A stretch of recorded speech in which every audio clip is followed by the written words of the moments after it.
വിവാഹം ഒരു സംഭവമായിരുന്നല്ലേ? മീൻ വെട്ടിക്കൊണ്ടിരിക്കുമ്പോഴാണ് ഭാര്യയെ പോയി കണ്ടതല്ലേ? ഇതൊക്കെ എവിടെ നിന്ന് കിട്ടി?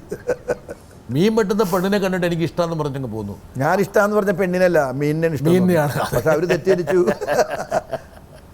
അവിടെ നമ്മൾ മീൻ വെട്ടിക്കൊണ്ടിരിക്കുന്നു. അയ്യോ അത് മീൻ വെട്ടണം, അതൊന്ന് റെഡി ആയിട്ട് വരും. അവനൊന്നും റെഡിയാവുന്നു വേണ്ട, അവിടെ ഇരുന്നാൽ എവിടെ? ആ കൊള്ളാം, ഓക്കെ ഓക്കെ, മീൻ കൊള്ളാം, മീൻ കൊള്ളാം.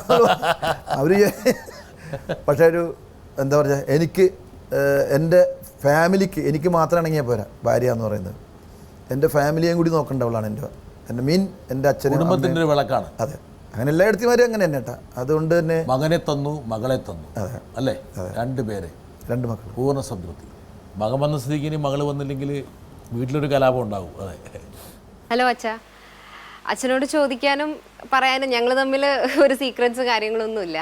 അതുകൊണ്ട് തന്നെ ഒരു ചോദ്യം ചോദിക്കാൻ അച്ഛനോട് ചോദിക്കാൻ എനിക്കൊന്നുമില്ല സത്യം പറഞ്ഞാൽ. പക്ഷേ ചോദിക്കേണ്ടതൊരു ആവശ്യമായതുകൊണ്ട് ഞാൻ കണക്ക് കൂട്ടി വെച്ചൊരു ചോദ്യം ഞാനിപ്പോൾ അച്ഛൻ്റെ മുമ്പിൽ ചോദിക്കാൻ പോവാണ്. അച്ഛൻ ഇങ്ങനെയുള്ള ഒരുപാട് ചാരിറ്റബിൾ ആയിട്ടുള്ള ഒരുപാട് കാര്യങ്ങൾ ചെയ്യുന്നുണ്ട്.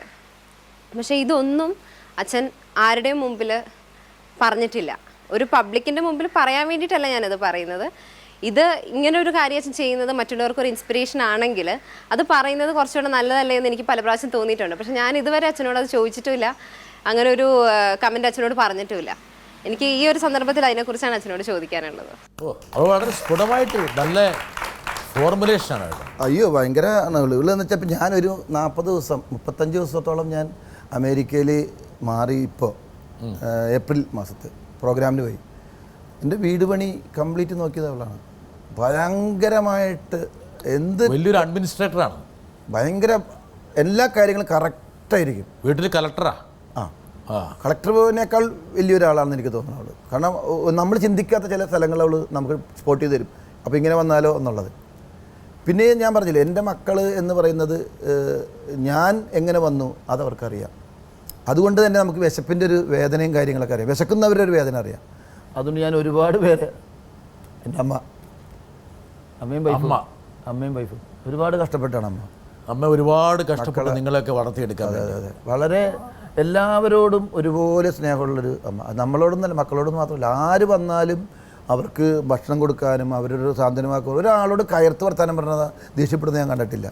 അമ്മ അശോകൻ്റെ മനസ്സിൽ വലിയൊരു സ്വാധീനമാണ്. പിന്നെ തീർച്ചയായിട്ടും ഈ നമ്മൾ എങ്ങനെ ജനിച്ചു വളർന്നു എന്നുള്ളത് നമ്മുടെ മനസ്സിലുള്ളപ്പോൾ നമുക്ക് ആര് നമ്മളോടൊരു സഹായം ചോദിച്ചു തന്നെ അവർക്കൊക്കെ നമ്മൾ ഉണ്ടെങ്കിൽ അയാളുടെ ഒരു ഓഹരി കൊടുക്കുക എന്നുള്ളത് അന്നും ചെയ്യാറുണ്ട്, എന്നും ചെയ്യുന്നുണ്ട്. അതെല്ലാവരും ചെയ്യണം എന്ന് എൻ്റെ ഒരു അഭിപ്രായം. മകൾ പറഞ്ഞത് അങ്ങനെ ചെയ്യുന്ന കാര്യം 4 പേരോട് പറയുന്നതിൽ ഒരു പബ്ലിസിറ്റി അല്ല പ്രധാനം, അതൊരു പ്രചോദനമാണ്. അതുകൊണ്ട് അച്ഛൻ അങ്ങനെ ഒരു ചാരിറ്റി ചെയ്യുന്നുണ്ടെങ്കിൽ ആൾക്കാർ അറിയട്ടെ. അറിയുന്നതിന് എന്താ തരാറ്? അല്ല, അറിയണില്ല എന്ന് ഞാൻ പറഞ്ഞല്ലോ. ഇപ്പം ഞാൻ പാവപ്പെട്ട ഒരാൾക്ക് കൊടുക്കുന്നുണ്ടെങ്കിൽ അയാൾ പറഞ്ഞറിയുന്നുണ്ടല്ലോ. എനിക്ക് ഇന്നിങ്ങനെ സഹായിച്ചു, എനിക്കിന്നെ വീട് വെക്കാൻ പൈസ തന്നു, അല്ലെങ്കിൽ എൻ്റെ മകളെ കെട്ടിക്കാൻ പൈസ തന്നു, എനിക്ക് ഭക്ഷണത്തിന് പൈസ തന്നു, എനിക്ക് അസുഖത്തിന് പൈസ തന്നു. അവർ പറയാതിരിക്കില്ലല്ലോ, അവരെന്തായാലും പറയും. സാമ്പത്തികമായിട്ട് അശോകൻ പൂർണ്ണ സംതൃപ്തനാണ്? അല്ല. സംതൃപ്തം തന്നെ എനിക്കിനെ ഒരുപാട് കോടി ഉണ്ടാക്കാൻ എന്നല്ല ഞാൻ പറഞ്ഞത്. ഞാനിപ്പോഴും കടത്തിലാണ്. അതെ, കാരണം അത് ഇവിടെ പറയേണ്ട കാര്യമില്ല. പക്ഷേ എന്താ വെച്ചാൽ അതെനിക്ക് ഭയങ്കര ധൈര്യമുണ്ട്. കാരണം എനിക്കെൻ്റെ ആരോഗ്യം എൻ്റെ കയ്യിലുണ്ട്. ഇപ്പം നമ്മൾ പറയുന്നത് നേരത്തെ പറഞ്ഞു ഇങ്ങനെ എന്താണ് പടങ്ങൾ പറഞ്ഞു, എനിക്കൊരു പേടിയില്ല, ഒരു വിഷമമില്ല.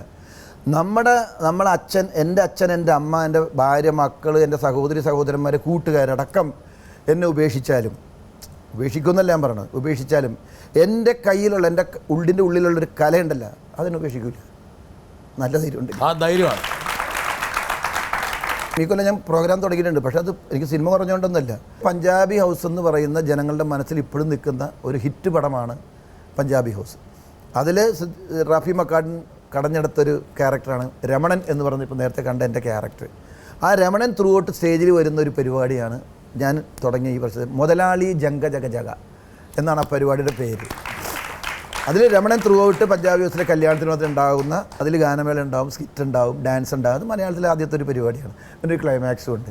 ഈ സ്റ്റേജിൽ നിന്ന് അശോകൻ ഒരുപാട് ഊർജം ആർജിക്കട്ടെ എന്നാണ് എനിക്ക് പറയാനുള്ളത്. ഇനി വീണ്ടും നമ്മൾ JB ജംഗ്ഷനിൽ കാണുമെന്ന് പ്രത്യാശിച്ചുകൊണ്ട്, അല്ലെങ്കിൽ വാഗ്ദാനം ചെയ്തുകൊണ്ട് നമുക്ക് ഈ സംഭാഷണം തൽക്കാലം ഇവിടെ അവസാനിപ്പിക്കാം. 2 വരി പാട്ടിലൂടെ അശോകൻ. എൻ്റെ ഈ പ്രോഗ്രാമിൽ ഞാൻ രമണനായിട്ട് വന്നിട്ട്, പഞ്ചാബി ഹൗസിലെ രമണൻ എന്ന് പറഞ്ഞ ക്യാരക്ടറായിട്ട് വന്നിട്ട് ഞാനൊരു പാട്ട് പാടുന്നുണ്ട്. അതേ വേഷത്തിൽ. അത് കൊച്ചിയിലെ കുറേ സംഭവങ്ങൾ വെച്ചിട്ടുണ്ട്. അതിലൊരു 4 വരി പല്ലവി മാത്രം ഞാൻ പാടാം. കൊച്ചിയിലെ പിടികൊതുക മച്ചു, പട്ടി കടിക്കണ പോലെ കടിക്കും മച്ചു. നുമ്പട കൊച്ചിയിലെ പിടികൊതുക, പട്ടി കടിക്കണ പോലെ കടിക്കും കൊതുക. ഊശാന്താടി മുടിയും നീട്ടി ബൈക്കിൽ പിള്ളേർ ചെത്തി നടക്കും. ജംഗ ജഗ ജഗ ജംഗ ജഗ ജഗ. വീട്ടിൽ പട്ടിണിയാണെന്നാലും ബ്രാൻഡഡ് കളസം ഇട്ട് നടക്കും. ഉള്ളത് മുഴുവൻ വിറ്റ് പെറുക്കി ഓബ്രമാളിലും ലുല്ലുമാളിലും ഒക്കെ കൂതറ വേഷം കെട്ടി ന്യൂ ജനറേഷൻ തെണ്ടി നടക്കും. നോക്ക് മുതലാളി ജംഗ ജഗ ജഗ.